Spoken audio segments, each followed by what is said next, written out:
change in motion. And this one's really cute. A lot of people love pets. And this is pet, but not a dog or cat. It's a plant. So the idea is that you have this plant sitting right above the engine bay in clear sight of the driver, and it will tell you how polluted you were that day. And then they also playing with this idea of like picking your pets out, walking your dog. So every time you're picking out your plant, you're walking your plant. And look at the design, it's beautiful. I love this one. It's a nuclear fusion model bike.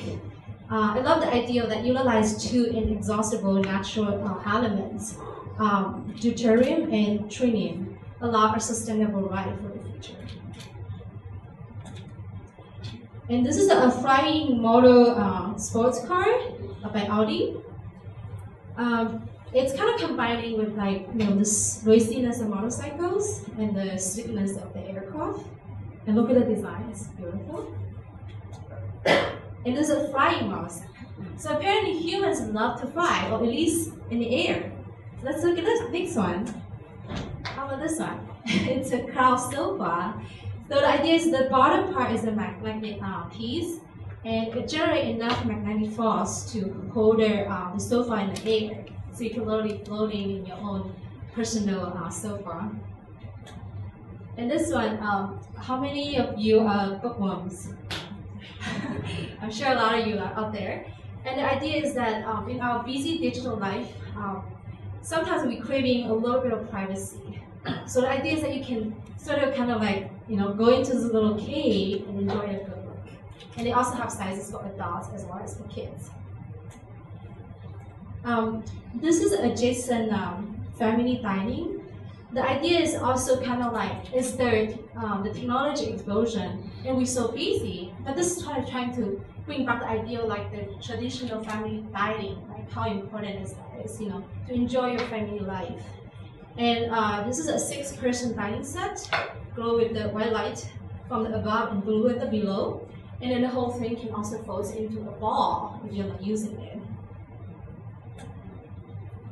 This is also another really cute one. It's a digital pet plant. It can measure your plant's health, and then also based on that data, your plants will show their digital emotions. I'll do a smiley face or frowning faces at the LED monitor. I think it's on the left side. And I love this one. I always have a passion about educating the kids about energy cost. The idea is this is a little piggy bank, and you plug one side into the wall, and you plug the device into the nose, and you feed the meter. It will help you monitor 30 minutes of electronic device usage. This is a very simple design. It's very useful. A lot of people probably already know that Edison will tell you if you leave your device on, even though you don't turn them on, they actually use the energies. Right, so this is a device, it actually physically cuts off the power, when you leave your device on, even though you didn't turn on the actual device. And this one is a world's lightest cashier register. It can program menus. This is a device can install on the restaurant table, and wireless charging, and there's various payment options. This is a portable PC with projectors. I'm sure a lot of you here are flying all the way to Hong Kong for the conference. So imagine if you have this portable PC with a projector. On the airplane, you can literally project to the back of the front seat, and you can start working. Nokia 888 phone. I love this concept design because it's a design that the phone will actually adapt into your needs throughout the day. So it uses a liquid battery, has speech recognition, it's a flexible touch screen, and has a touch sensitive body that it understands and adjusts to the environment. In Nokia Morph, this is probably the coolest phone design, custom phone design out there. The idea is using nanotechnology, and it also opens up this whole window of opportunities like using technology for other devices. So this is a phone that literally you can transform to any shape, like to a breasted, to a necklace, to a regular phone. You can also take a shot of your purse and instantly change the skin to the phone that matches the purse. And this is a very easy way to become a superhuman. So by wearing these glasses, you instantly expand your peripheral vision of human level 180 degrees. Braun care medical coach. So there's this whole trend of like, how do you better manage your personal health and your family health? So this little device can sit on your bedside and stores your physical medicines, and it also sends your medical records and prescriptions straight from the doctor's office, and holds your whole family's medical records. It also reminds you of appointments and times you need to take pills. So we have looked at quite a whole series of different concept designs for the future. So what are some of the trends that you notice? There's a whole trend about how to design for a better and sustainable environment. You know, like most of concept cars or bikes, they're trying to utilize some kind of alternative energy. And there's also this multimedia, multifunctional device and display. It gets lighter and smaller, and a lot of them go into wearable art. And as this whole digital explosion, humans are naturally craving for a little privacy. You know, we want to unplug and retreat. And there's also a lot of like talks and books now, kind of talking about like, you know, how do you sort of, you know, don't forget about your family, don't forget about your loved ones, you know, like your computer is important, but you also need to kind of unplug. So there's a lot of designs in that too, like humans naturally craving for a sense of balance. And there's this whole holistic, more efficient way of managing your personal or family health. And obviously the style and personalization, you know, like the cars we see, the first one I show you. And this is a video that I would like to play for a minute. And then can it goes to this slide? What now? Yeah, this suppose goes to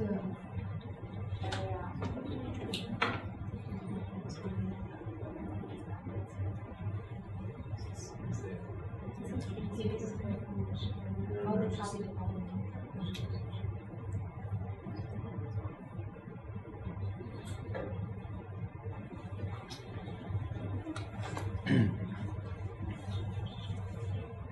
So this is a video that Microsoft just released actually like literally a month ago.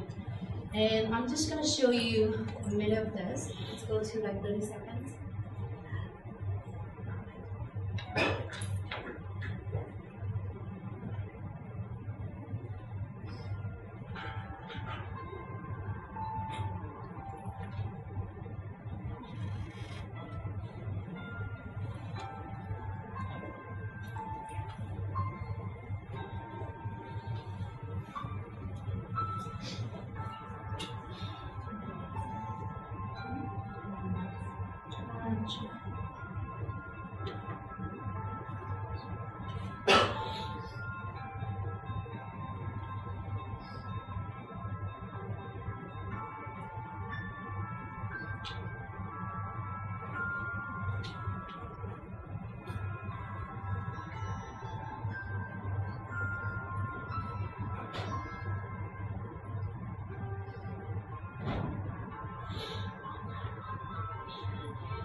So I'm going to stop for you right now, and can you go back to the presentation? This video is online. I think it's called Adaptability Future Technology.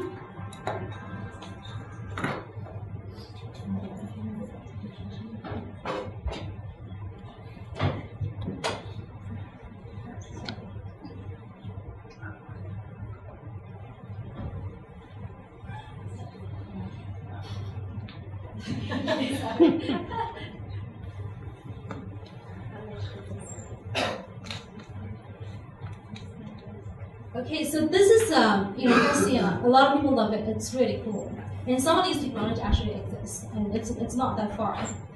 But what could be some of the concerns if this is the vision of the future technology? Let's take a look at this. Did you guys notice how we interact with future technology? You know, there's a lot of this, right? So what's the center focal point of this? Anybody? Hands, exactly, hands.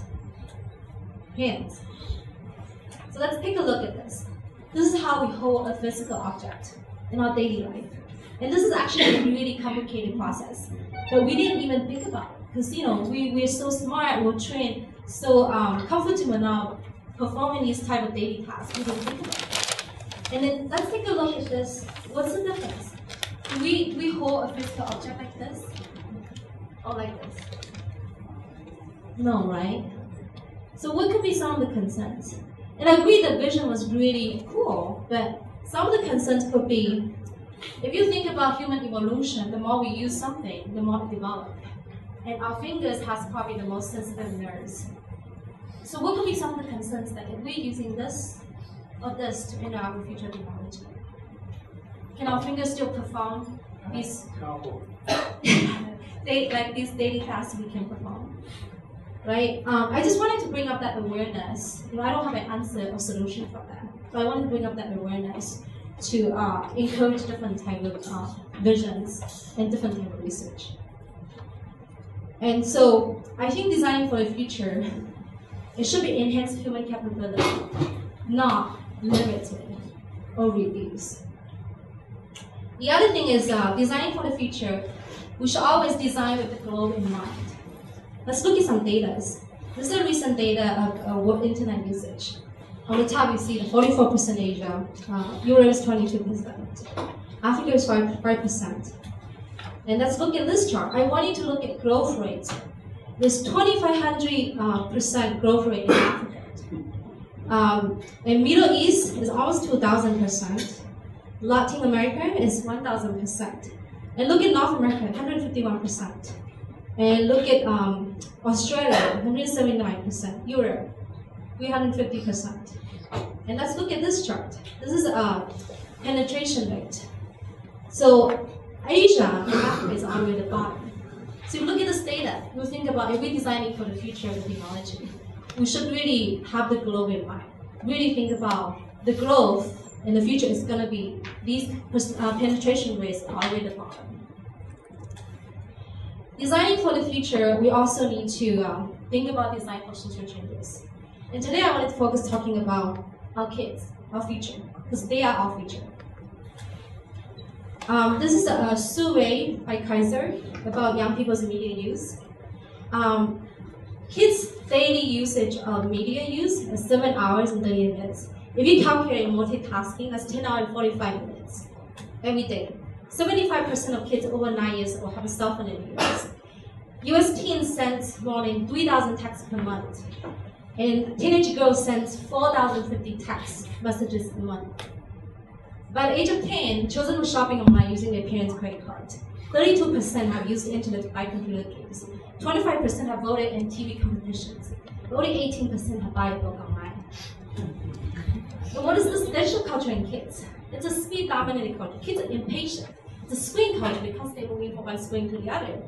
It's an information culture. All the kids have the same access as any of the adults in this room, any of the PhD researchers. It's communication culture. They're constantly talking, texting to their friends. And what could be the challenge of this? It creates a divide between the kids and their parents. And there's this comprehension of space. They're mixed up with virtual reality and the real reality. They're busy, they're more hurry all the time. And there's no traditional play. All the games that we use play when we were kids. We don't have it. And also keep in mind, they could be very tech savvy, but they're still as naive as we were about the human conditions. And what could be the key opportunities in mobile learning? It could encourage anywhere, anytime learning. It could reach underserved children, improve social interactions, fit with learning environments, enable a personalized learning experience. And how can we participate? For parents, really important is the rules and limits. Educators, you need to educate them safe, smart way of playing technology. Policymakers, professional development for educators. For industries like us, take increased responsibility for the apps and the products that we create and distribute. So this is a project that I started. It's called I Heart Simplicated. This is a little mascot that I designed. I'm picking it from the top of the corner. And I enlisted my little nieces to help me, because I'm a true believer you utilize the audience how you design products for them. And currently we already have a website. We're still working on our products. They're welcome to sign on our mailing list. And that's all I have. Keep in touch. And hopefully you guys enjoy my presentation.